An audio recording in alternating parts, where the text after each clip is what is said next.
You found yourself on another episode of Locked On Bulls. On today's episode, me and Pat are going to talk about possible teams that could be interested in Zach LaVine if the Bulls do decide to make him available. We're also going to talk about should the Bulls go into a rebuild or retool, which is the better outcome for the Bulls. And lastly, we're going to talk about Ja Morant's pending suspension next season. We'll get into all that and more right after this.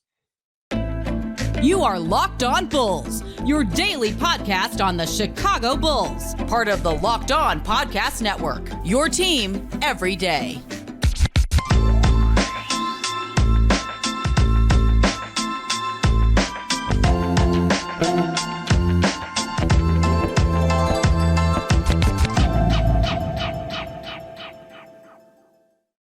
Thank you for tuning in to Locked On Bulls, member of the Locked On Podcast Network, where it's your team every day. That's Pat, the designer, host, and creator of the Windy City Breeze and host of the Chicago Bears podcast over at ESPN 1000. I'm Haize, host and creator of Chicago Bulls and Chicago Bears Central. And today's episode is brought to you by Game Time. Download the Game Time app, create an account, and use code LOCKEDONNBA for $20 off your first purchase. Last minute tickets, lowest price, guaranteed. Pat, we talked about it a little bit yesterday, and that is Zach LaVine and the trade rumors around him. We kind of talked about why it's a difference between shopping and quietly gauging interest, but that brings along an interesting angle to take, and that is if the Bulls do decide to make Zach LaVine available, which teams could possibly be in the running to do that? Who's going to be the most interested? So I'm going to turn it over to you, Pat. Who do you think is going to be the most interested teams in Zach LaVine? I'm going to be honest with you. I think that there are a lot of teams that are going to want in on this because of the kind of player that Zach is. And if the Bulls were to move him, the one spot that I would actually like to see them probably send him to with some draft capital would be the Portland Trailblazers. I think Portland be interested because we know they don't really want to trade Dame, right? Like we're not fooled by this, right? Like we know that they want to keep Dame Lillard. So this gives them an opportunity for a younger player who can play with Dame for a little while, who doesn't play exactly like Damian Lillard, which I might add because they just also keep trying to do that. They're just like, yeah, let's put him with a guy that plays similar to him, but smaller. Yeah. But I think that you add Zach LaVine to that Portland team, they're able to compete a little bit more, gives Dame a legit number two to go to, maybe in that sense, right? They re-sign Jeremy Grant, try and figure out how to structure that team around him. And in return, right, the Bulls can get some nice draft capital back, probably talking about that top pick, number 3 overall pick. And that allows the Bulls kind of a road to make a decision. You've still got veterans on this team to go out there and try and compete with this season. But I think at that point, now you're saying, all right, we know that the young guys are going to be our future. We have to just roll the dice with them, try and put everything on the table because realistically, you haven't given P. Will the opportunity to be the number 1 scoring option or number 2. You hope that Kobe White turns into a point guard that's going to stick around for you, and then you add in whatever that young player is. I think when it comes to the Portland Trailblazers, I like a lot. It seems like there's going to be a synergy there, right? It just seems kind of like when you look at like what the Bulls will be hoping for, what the Trailblazers will be hoping for. Ultimately, though, it just I worry that, I guess we're talking about teams that would be interested in Zach in this case. I just don't know if necessarily like some other teams could offer Portland more for the same assets. But hey, if they have Zach and they look at Zach and like, no, you're a player that can play with Dame, then that changes some things. Hey, I mean, I wouldn't hate what we can get back with Portland. That's what I'll say. Like I'm not saying and calling for Zach LaVine to be traded to Portland or anything like that. But if the potential return there, I think, is one that could do both sides well. I'm going to pivot and ask you about this next team, though, because we know that they have assets. Me and you talked about it off air, talking about like how they can easily match any contracts. Of course, Miami Heat is listed in some of these articles as a team could be interested in Zach. Is there anything for you that the Miami Heat could offer? Because I tell you what, no high draft picks coming up. I'm not interested in Tyler Hero much, and they don't really have any young studs either. So I don't know if that's quite the seamless fit it looks like Portland would be. What do you think about Miami? Miami's tough, right? Because you're sending Zach there basically for them to try and replicate what they just did. And you're adding a really good piece to them. So you know their draft capital is not going to be high. Tyler Hero, I mean, I'm not mad at the prospects of Tyler Hero, and I'll be honest with you, send me Duncan Robinson too, because I like the addition of shooting. But then you have to figure out, again, same conversation, who's that young guy that's going to step up with them? Who's going to be the four? Like I like DeMar DeRozan with shooters around him. I think you can run that for a year, maybe two, or at least till the end of his contract and feel like, okay, this is a team that's competitive in the Eastern Conference. And you've got kind of a clear hierarchy of that team. Tyler Hero, I mean, I don't want it, but I guess he could run a little bit of point for you. I think you add that to a team with Kobe White. I'm not mad at that. I wouldn't be upset by that because I think the one thing that this Bulls team doesn't have is guys that want to shoot the ball. And they're both young guys. So you would have them basically for a while. It would be the white the white Splash Brothers, you know what I mean? I mean, Splash Brothers are nearly there themselves, but I get what you're saying.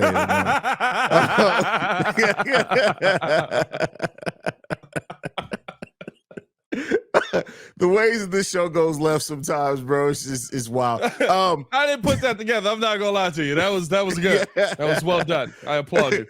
Oh man, appreciate that. But with that said, how do you feel though about the New York Knicks, a team that's always going to be involved, at least in rumors and when it comes to?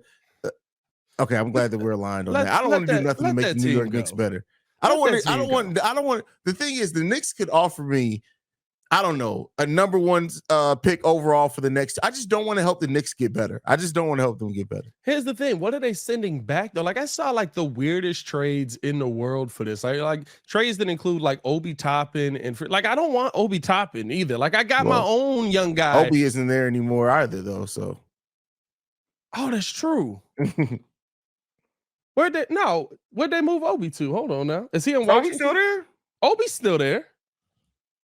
Yeah, okay. Why do I think they traded Obi? See, I'm tripping. I'm like, what did I miss? Yeah, I thought Obi was gone. That's my fault. I'm not a believer in Obi Toppin all of a sudden becoming this amazing player in the NBA. Like, what are you sending me? Like, I don't want Julius Randle either. Like, I just don't. Like, I get it. Like, I guess he could come here and actually be a 4. Like Julius Randle and Vooch would be a heck of an inside tandem, but like, I don't want Julius Randle either. That's like Julius want to face up a lot. Julius is actually a better player facing up. So I can see that working. But the thing is like, so Vooch is just so we're gonna go from telling Vooch to shoot too many threes to now you can never go left because it's just gonna be well, I think you put Vooch where Vooch wants to be. You say Vooch get down in the post and dominate in the post and let Obi do all the face up and pull up threes that he want to do anyway. Well, I was talking about Randall. I like Obi. I like the fit of Obi. I mean, my bad. Randall. That's what I meant. Okay. You let Julius go out there and do all the face up shots, and because he's a better player when he faces up. He's just going left, like back to the basket. I know we all know where he's going. Right. Which way is he going? Left. Oh, okay. Yeah, I see that. I can see that. He's never seen a left-handed shot he didn't like, man. That's funny. And yeah, I don't know like the New York Knicks off the top of my head, their draft selection, the picks or anything like that. So I don't really like the Knicks, but again, I just don't like the franchise of the New York Knicks overall. So but another team, I don't know if they're looking to do anything with their young core. This last one before we go though. How do you feel about the Sacramento Kings? To me, the Kings doesn't like. I would love the assets we're going to get back, but why would they want them? I mean, there's already talking about that they're interested in Brad Beal. I just with most teams that are, if you're interested in Bradley Beal, if Zach comes available, you could also talk. What if we give you this cheaper version of Bradley Beal? Yeah, exactly. We got a cheaper version. It's not Cheerios. It's hey, bro, that's right. It's not Fruit Loops. It's Fruit Rounds, but still delicious. Fruit Rounds is busting. I don't know. I feel like that's a borderline pause. That's questionable. Bro. That's questionable. I'm a just in case. But no, why wouldn't they want somebody to help them defensively? Like that's my thing. Like you had the number one offense in the NBA last season. Mm-hmm. Like what are you going to do? Score 180 points a game? Like what are you? What's the expectation? That's the Mike D'Antoni mindset of we were the best defensive team on the court because we scored more than the other team. Like that. Okay. I guess so. Like, shout out to that. Like, I don't know. Like, but I don't see another offensive piece going there being the fix. I would rather see him go. I mean, I'm gonna be honest with you. Like, do we dare do another trade with Orlando? No, bye. It's time to go. That's it. That's it. No, I will say this: like Orlando There's has a lot of pieces down there. They have a lot of draft picks down there. They got some pieces, like you said, especially because you got to look like at some point they're gonna have to start breaking up some of those forwards. Man, they got a lot of forwards down there. Bro, they got a lot of forwards and a lot of guards. Like there's 15 players on the team, and all I can name is guards and forwards. One position. It's weird, right, bro. It's so weird, man.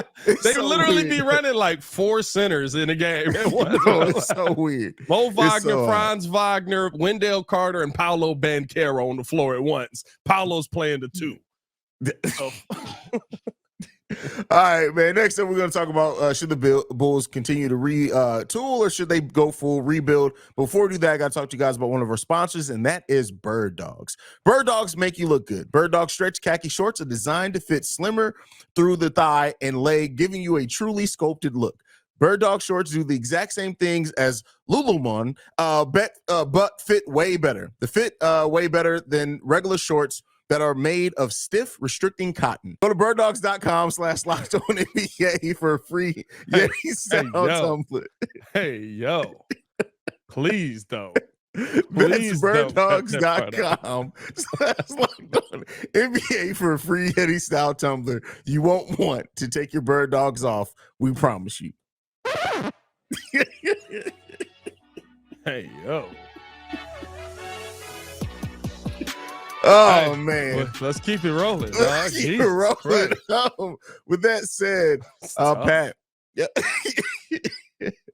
a lot of conversations being made in Bulls fandom about Bulls retooling, rebuilding. It's a conversation. Honestly, you can put this as a rolling topic every single day because it's a conversation every day in Bulls Nation. But with the recent Zach LaVine rumors, that's really isn't much. It's re-brought up that conversation. Has your thought process changed at all? Do you still think the Bulls stay the course, continue trying to retool until they get there? Do you see like a finite amount of time until they go full rebuild? What are you thinking? There's no way to me that you don't look at what just happened in the NBA Finals and feel like you go full retool. Like it doesn't make sense to be like it. I know we hate the word continuity now, but it's important. Even if it's with our young guys, even if it's P. Will and Kobe White. I know that we may move on from one of the pieces, but that doesn't mean you just change everything at once. And again, I will say this until I'm blue in the face, tanking don't work. Most of the teams that tank still suck. I don't know if y'all know this. Portland literally has a superstar. They still suck. They have the number 3 overall pick. He's probably not going to help. Like, for real, do you see Brandon Miller or Scoot Henderson helping them? I mean, I see them helping them win more games, but as far as for their championship hopes, no, not right away. So I definitely think Scoot is. I see Scoot as a player that you can absolutely build around going forward in the future, like as to see if he can turn into your franchise player. But yes, even that he's not having that instant impact. None of these guys are coming in and giving the Tim Duncan effect. That's what I maybe Wemby. Maybe Wemby still not, bro. That Spurs team's gonna win 25 games this season. Hey, I'm not gonna lie to you. I thought about that too. I put that on Twitter. I said, "Hey, real talk. What do we do if Wemby's not the second coming of Jesus Christ, like everybody's anticipating?" Well, I think he's going to be great on long term, but I mean, just initially next season, I think they're not going to win that many games. And they're going to have another top 5 to 10 pick and add another young player to go with Wemby, and then we're going to talk about that team in the next 5 years doing some stuff. I mean, that's fine, but like how people talking about Wemby coming over, like he better be 18-10 his first season, shooting 40% from the 3-point line, and freaking 50, 40, 90 player right off the bat. Gotta be, bro. He gotta be. Like, he's gotta be. Like, how much? I was like, people are gonna be so disappointed if he's a regular player. Like, that is a fact, bro. But I don't see a rebuild being the way to the next level. I do think you need to find your superstar. I do think that the Bulls have to go out and try to find somebody who's going to get to that next level. But that's not a one season thing. You think about this. We loved Jokic. Yeah. But we started this season talking about if Jokic doesn't get to a championship game, he's just winning MVPs. What are we really doing here? Mm-hmm. Instead, he gets to a championship. Now he's regarded as one of the best big men of all time. And so, like, it literally is just like you have to stay the course at some point. And the other side of this, the rebuild, the blow it all up, all of that isn't a better course to take, especially in a season where you got no draft capital. Yeah, and that's the biggest thing, and I think people don't think about. Like, and I said this: if the Bulls were to go rebuild, I said this over on Central, it's not going to happen until 2027. It's just not. That's just realistic. Probably, like, because at that point, that everything has failed. All your picks have basically not panned out. Like, here's the worst part about it is, as upset as some of us can be about P. Will, and I am upset that P. Will hasn't panned out in the first 3 years. I still wouldn't be, oh my God, surprised if he turned himself into an 18-8 player. Yeah. Now, is that what I hoped he was going to be? No, but I wouldn't be surprised by that, right? Like, I wouldn't be like, wow, like the 21-year-old kid at 25 is actually a pretty good basketball player. I think that's the part that's tough a lot of times is the waiting it out part. You look at Denver, they had to wait for this. 8 years. They had to wait on Jamal Murray's knees to hold up. They had to wait on Michael Porter Jr.'s back. They had to wait. This is why I'm telling y'all, get ready for the long haul. We're in this mug. Billy Donovan is here for an undisclosed amount of time. That contract probably says until you win a championship. He may die here. Oh, man. Yeah. And a rebuild just simply isn't coming. And like I said, like AK's basically told you this. He said everything. Now, I'm sure if an amazing deal, like if some series of deals happen that the Bulls could walk away with the number 2 and number 3 overall picks in this draft, I think, all right, at that point, all right, you take advantage of deals, but like they don't have their eyes set to rebuild. They have their eyes set to continue retool and continue going through the natural. And that's what they should have done from the get. Let's keep in mind, AK came in here and said that that's what they were going to build through the draft, try to develop within. They ended up making a move for Vooch, making the subsequent moves for Ball and DeMar. Okay, that's what happened. But that's still his mindset. It's to naturally build a team overall. I mean, he hasn't not done that, though. Yeah. We have a ton of young talent. Like, even though Kobe White's not his draft pick, he's still a young talent on this team and a Chicago Bulls draft pick. Kobe White, Ayo Dosunmu, Patrick Williams, Dalen Terry, Marko Simonovic. I don't know about that one. We'll see if he exists. Watch season. Marco end up being the best player out of all of them. Marco's going to be a. I said that the other day. I was like, watch they stashed him for 2 years just so that he didn't have to deal with all the BS and just because the team didn't fit him. Like, I think I said now, unfortunately, I said this in the sense of the Bulls don't re-sign Vooch. But I was like, watch the Bulls don't re-sign Vooch. They throw Marco in there just to see what he does because they have no other options. And he's going to be 20-8. You're like, wait a minute, hold on now.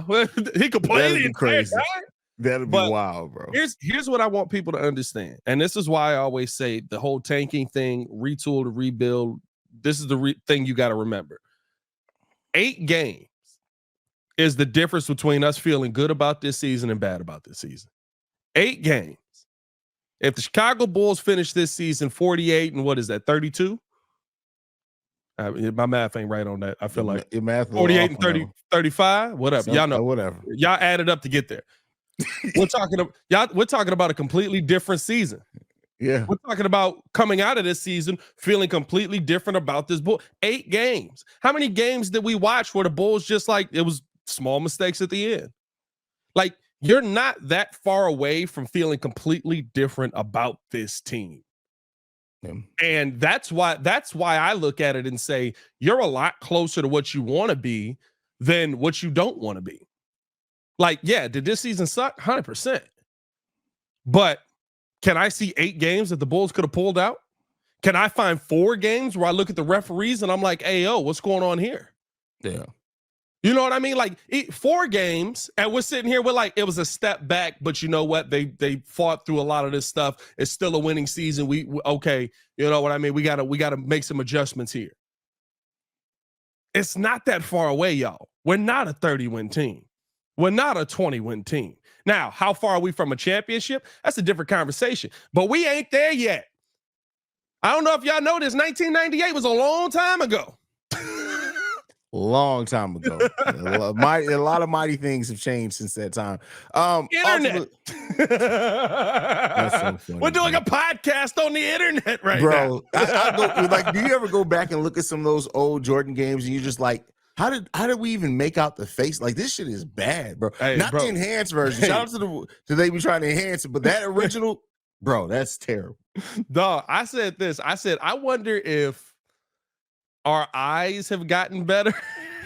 Because I'm not gonna lie to you, watching them get, I remember watching those, and then you thought it was clear as shit, didn't you, bro? It was clear to the mug. Yeah. Like I looked at it, I was like, oh yeah, Michael Jordan, he's killing it out here. Now I watch that on the screen now, and I'm just like, hey, did my eyes get better? Like, why does this look so much worse?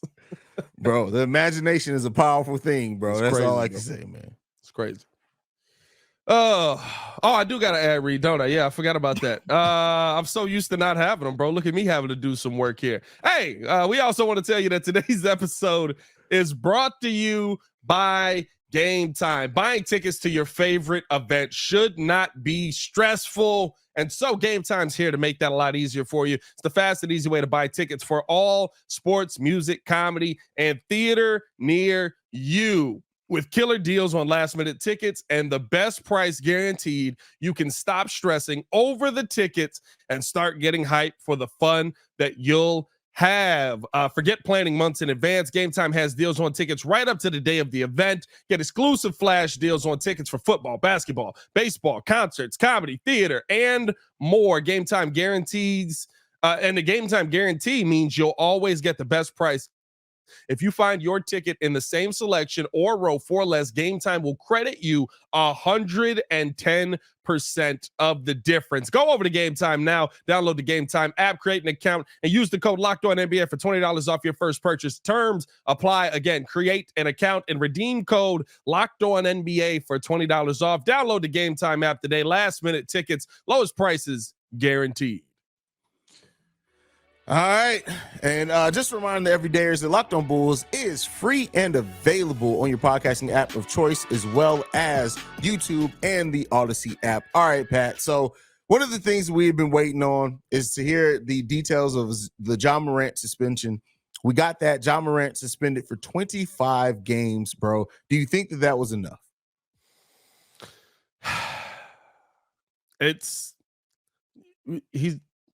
I don't want to say he's going to do it again. I'm not going to say that. But you basically still allow him the opportunity to get his supermax. You're taking 25 games away in which the Grizzlies probably are going to be 15-10. And yeah, he loses out on that money, but like this is no different than what you did with him last season, which, you know, what they give him, a 15-game suspension, but he had already served like 10 of them or something like that. Like, I don't understand this. I get it, right? Like now it's a toy gun or it's a lighter gun or whatever. Like it's one of those, like, but it's just,